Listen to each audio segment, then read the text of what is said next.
Hey, this is HQ. We back at it again with another Ashley. We back at it again with another Ashley. Let's get it, y'all.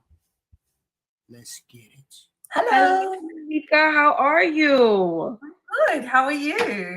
I'm good. Am I pronouncing your name correctly? Melissa is fine. Melissa. Welcome in, Melissa. Were you up here before, Melissa? Oh, I think it was like last year we spoke. Yes, and I think it was about Dr. Joe Dispenza. We briefly spoke about energy, I feel like. Yes, we did. How are you? I'm fabulous. Thank God. Amen to that. So what brings you up today? Well, so basically in my work, I'm an esthetician, a master skin esthetician. Mm-hmm. I'm always sort of in like my black kind of uniform, and then when I go out, I do dress up. You could probably see a few photos on my Instagram. Okay. But I feel like because I'm always I do give consent. Oh, that's right. Do you consent to be on a live and potentially all platforms? Yes. Okay. So I feel like basically a lot of my daily energy is very masculine because it's part of my roles. I'm a single mom. I own a few businesses. Mm-hmm. So when I go out, I do have that opportunity to, get dressed up and do all that sort of stuff. But when it comes to just my everyday, which is 90% of my time, I want to feel more feminine. And I think it's a little difficult for me because I'm kind of in my black uniform and I'm not wearing much makeup today. I've just got a little bit of gloss and mascara, but I also sing and perform. Yeah, but you got a snoz. Your nose is way hella long, unless that's just the weight that is pulling your face that way. I can't really tell, but either way, I give you about a 3. So when I'm on stage, I can get dressed up and I have those opportunities, but I'm not like that every day.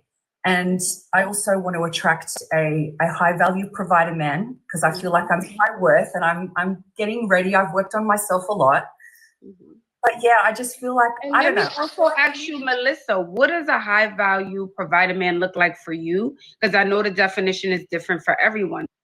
A high value provider man for me is someone who gives me safety and puts me in my feminine energy, and someone who can provide for me emotionally and financially and put me in a place where I can be my most authentic self. I don't have to feel like the single mom running around doing everything. I can just sit in my feminine energy and be me.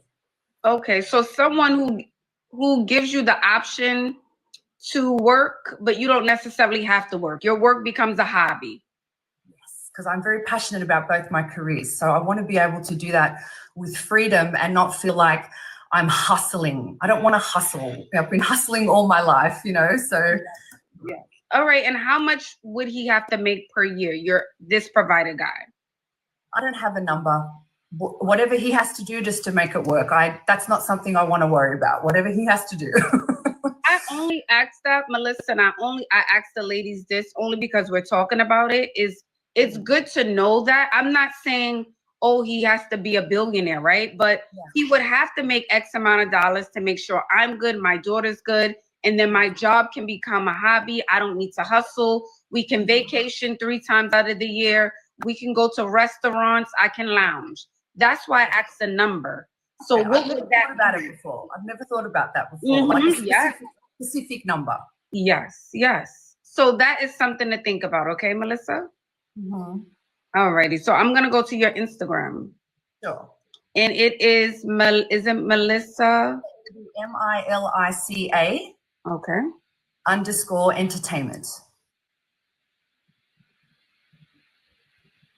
All right. Perfect. Oh, wow. Look at you in the black sparkly dress. Oh, yes. That was a big wedding I had in January. I was singing at. Wow. Your looks are very classy. Wait, hold up. Did she have on this big tent dress and she's looking for a provider man?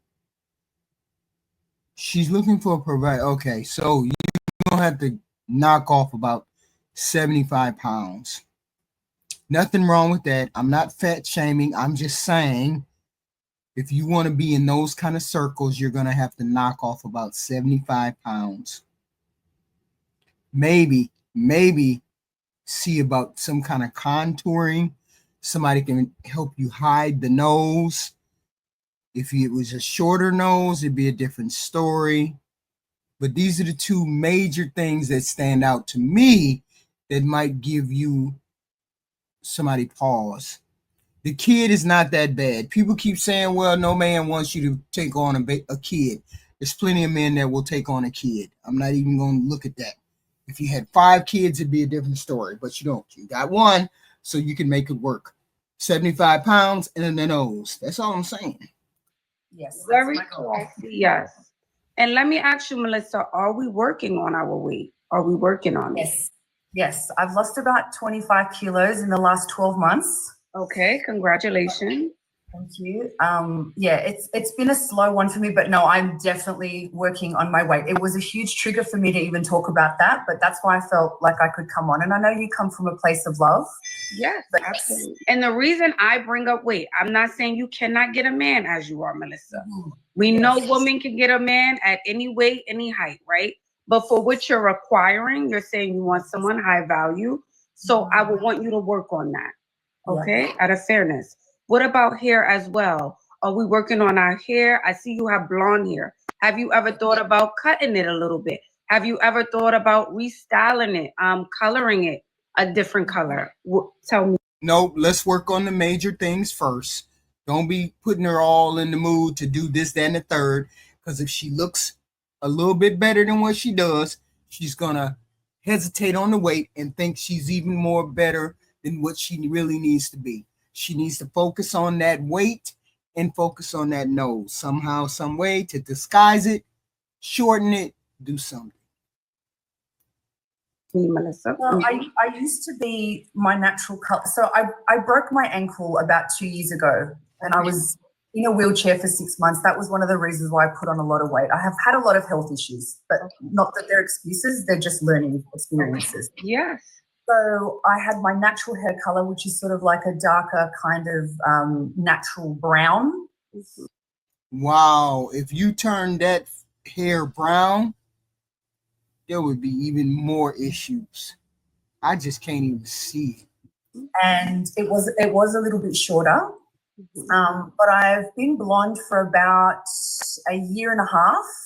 And I go every week and get it shampooed and blow dried. So that's one thing that I go and do at the salon. I don't do that myself. So I kind of, have it like I can style it a few different ways or sometimes put it back. But color-wise, I'm loving the blonde, but I don't know. I think I'm open to suggestions for change. Yeah, I like the blonde, but I feel like maybe the blonde dye made your hair more fragile. That's what I'm feeling. Yes, that's what happens to white women when they dye their hair too many times or they perm it or they do whatever to it. When they put chemicals in it, this is what happens. It gets frizzy. It looks like it died. There's no life in it. That's why she needs a cut and she needs a recoloring or let it grow out and be brown like it's supposed to with a little bit of waves in it. The nose and 75 pounds. Yeah. It did and it has, and also a lot of the medication that I was on really. See, normally I could cut my hair to here, and in about not even a year, it's down to my back.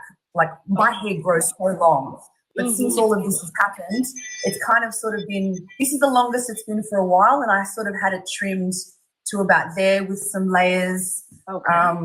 I have a really good hairdresser, so she's very good to be guided by my suggestions. And I do masks and treatments and oils, and I have been focusing on my hair health as well. Yes. I understand what you're saying. I do fully believe that it has impacted my hair health being blonde. Yeah. But I also feel myself blonde. I feel very fresh and I feel light. So. Yeah, I'm 39. So I say, Melissa, we can keep the blonde. Let's say we keep the blonde. She trims it up a little bit. She takes just maybe an inch off and add a little bit of fullness, maybe some K-tips. maybe some micro links, just for a little bit more fullness. That's what I would want you to do if you're open to that.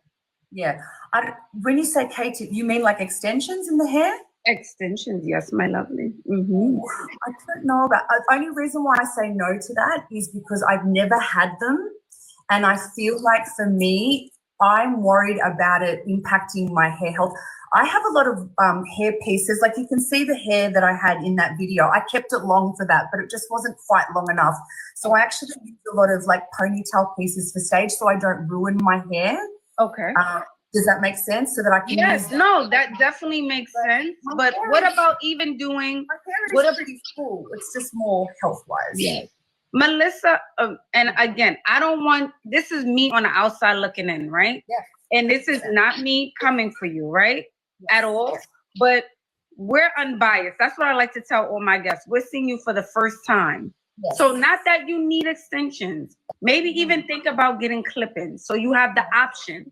I put them in for when I'm, yes, let's do that. Because for what you're saying you want, Melissa, you said, Ash, I want a high provider man, you know, high value man. I don't want to have to work, okay? So I know that that type of man wants a certain type of look. Yes. That's all I'm saying. Of course, your hair, your natural hair, that's wonderful. But occasionally, if we could just put something in for fullness when we go out, take it out when we come home. I see that. Yes. Yes. All right.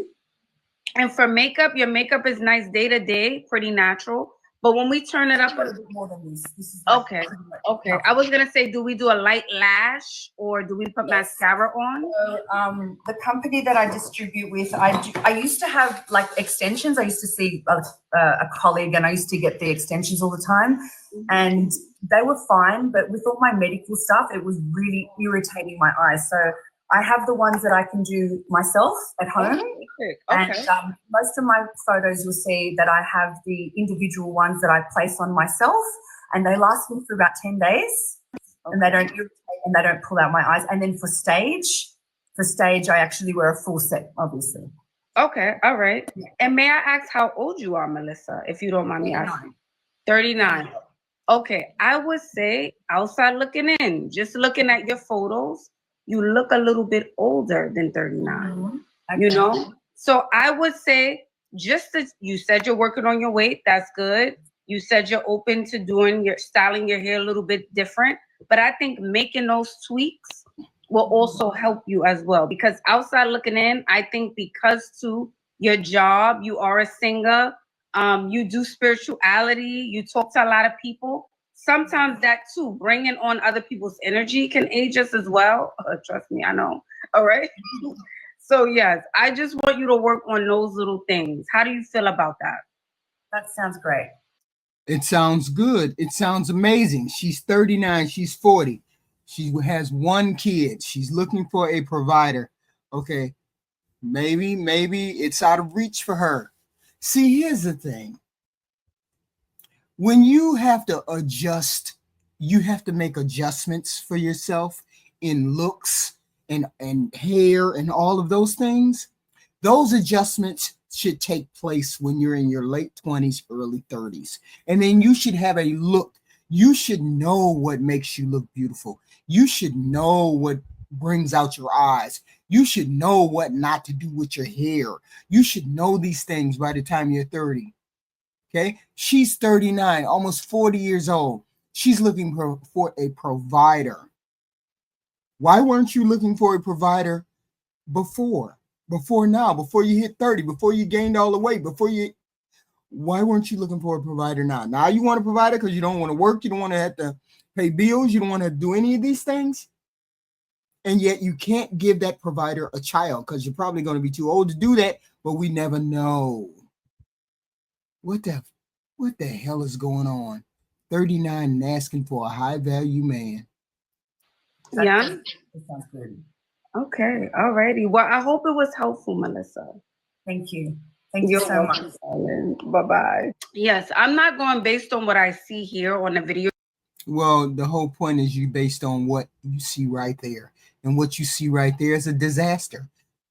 It's a disaster. 40 and looking for a high value man, and you're out of shape, hair fried, snaz of a nose, and a kid. Come on now.